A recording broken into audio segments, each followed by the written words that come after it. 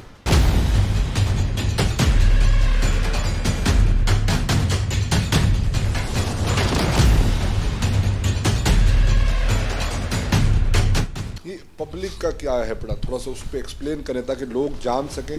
آپ نے درست فرمایا آٹے میں نمک کے برابر ہے پولیس کی ریشو ہے. جو ہمارے بین الاقوامی سٹینڈرڈز ہیں اس حوالے سے بھی IG انعام غنی صاحب سے جب بات ہوئی ناظرین تو انہوں نے کہا کہ پنجاب میں پولیس کم ہے اور بہت کم ہے، جتنی ریکوائرمنٹ ہے اس سے کہیں کم ہے. تو لوگ کس طرح سے آپ کو ہیلپ آؤٹ کر سکتے ہیں؟ لوگ مثلا جس طرح دیہاتی ایریا ہے تو وہاں ایک ٹھیکری پیرا کا سسٹم ہے جو ہمارا پولیس رولز میں بھی ہے، ضابطہ فوجداری میں بھی ہے کہ وہاں کے لوگ مل کر باری باری گروپس بنا لیتے ہیں کہ آج اس گروپ کی باری ہے، اس میں 5-10 لوگ ہوں گے، وہ رات کو چوکیدارہ کرتے ہیں، پورے گاؤں کا پہرا دیتے ہیں کیونکہ پولیس تو ہر گاؤں میں نہیں پہنچ سکتی، ہر محلے میں نہیں پہنچ سکتی. اس طرح شہر میں جو ہے وہاں دکاندار مل کے چوکیدار رکھیں. اگر ایک دکاندار اکیلا نہیں رکھ سکتا 5-7 دکاندار مل کے اپنی 20 دکان والے بھی رکھ لیں، 20 دکان والے رکھ لیں، 20 والے رکھ لیں کم از کم. وہ کریں تو انشاءاللہ کوئی بات نہیں کہ کرائم کنٹرول نہ ہو سکے.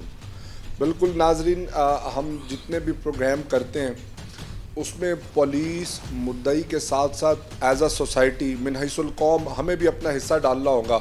اور کیا کہیں گے فرق صاحب اس حوالے سے کیا ہو سکتا ہے؟ بس اس میں تو سوسائٹی کو ہمارا پیغام ہے جو پہلے بھی ہم جاتے رہتے ہیں، ان کو کہتے ہیں بار بار کہ ہمارے ساتھ تعاون کیا جائے. اگر ٹھیکری پیرا لگائیں، چوکیدارہ سسٹم مؤثر بنا لیں. رات کو مثلا میں پیٹرولنگ پہ تھا تو دکان رات 12 بجے کھلی ہے، اچھی خاصی دکان ہے تو اس کا کوئی چوکیدار نہیں، کوئی کچھ نہیں. اب اگر وہاں کی واردات کر جائے پولیس کیسے اس کو وہ کنٹرول کر سکتی ہے جب تک اپنا خود اپنی مدد آپ کے تحت پوری تحصیل ہوتی ہے جی. اور پھر اس طرح سے اس میں جس طرح بتایا کہ ریشو کم ہے پولیس کی اور اس کو بہتر کرنے کے لیے اب ایک دکان کسی ایک جگہ کھلی ہے، دوسری کسی اور جگہ کھلی ہے، تو رات میں یہ جو شیطانی لوگ ہوتے ہیں، اس طرح کے شیطانی ذہن کے کرمنل مائنڈ کے لوگ، تو ان کے لیے آسان ہو جاتا ہے، آسان ہو جاتا ہے. تو اس چیز سے بچنے کے لیے ہمیں اپنا حصہ ڈالنا ہوگا.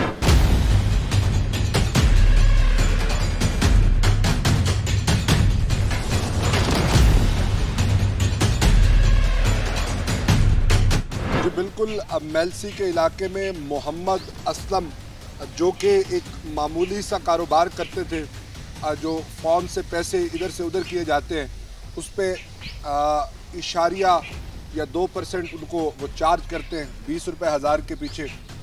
اس سے وہ اپنا گھر چلاتے تھے. 30-40 ہزار روپے سے ان کی ڈیلی ٹرانزیکشنز ہوتی تھیں جس سے وہ 1000-1500 روپے ارن کر لیتے تھے اور اس ارننگ سے وہ اپنا گھر چلاتے تھے. ان کی دکان ناظرین ہم نے آپ کو دکھائی کہ جس کی کوئی حالت نہیں تھی اور اس کی بہت خستہ حالت تھی. تو اس سٹوری کو شروع سے لے کے آج تک 3 ماہ میں جو ہمارے نمائندہ عبدالصمد چودھری نے اسے کور کیا. عبدالصمد چودھری سے پوچھتے ہیں کس کا بیک گراؤنڈ کیا ہے، ملزمان کا بیک گراؤنڈ کیا ہے اور یہ کس طرح سے یہ معاملہ ہوا. عبدالصمد، وقت دینے کا بہت بہت شکریہ. عبدالصمد، اسلم صاحب کو مرڈر کر دیا گیا، اس کے پیچھے آپ نے کیا کیا فائنڈ کیا؟ دیکھیں، جب یہ واقعہ ہوا شام کو تقریباً 7 سے 8 بجے کے درمیان یہ واقعہ پیش آیا. ہمیں سورسز نے ہمیں بتایا کہ یہ جو ایک ڈکیتی کی واردات ہوئی ہے اس میں ایک شخص کو جو ہے وہ تاجر ہے اس کو زخمی کر دیا گیا. فوری طور پر میں اور ہمارے جو کیمرہ مین تھے، ہماری ٹیم، ہم نے THQ گئے. ہم نے جب وہاں جا کر وزٹ کیا، دیکھا تو صورتحال یہ تھی کہ وہ جو اسلم تاجر تھا وہ شدید زخمی تھا لیکن وہ اپنے ہوش میں تھا. وہ بتا رہا تھا کہ جو مرڈر کرنے والا ہے اس کا قد کتنا تھا، رنگ کیسا تھا، کس نام سے ایک دوسرے کو بلا رہے تھے، وہ کس طرح، وہ یعنی کہ سارے معاملات تھے اس کے، وہ ہر چیز وہ اس کے اندر اپنے بیان وہ خود ریکارڈ کروا رہا تھا. اور اس کے ہاتھ کے اندر وہ تھیلا بھی تھا جس کے اندر 40 یا 50 ہزار روپے تھے. وہ بڑا لمحہ فکریہ کی بات ہے کہ قانونی جو ہمارے ادارے ہیں ان کی طرف سے ان کو تحفظ نہیں تاجر کو فراہم کیا جا رہا، جس وجہ سے وہ دیکھ کر بڑی ایک آبدیدہ صورتحال ایسی تھی. ہاسپٹل کے اندر اتنا رش آ گیا کہ ایک تاجر کو شہر کے اندر یہ واقعہ ہو گیا.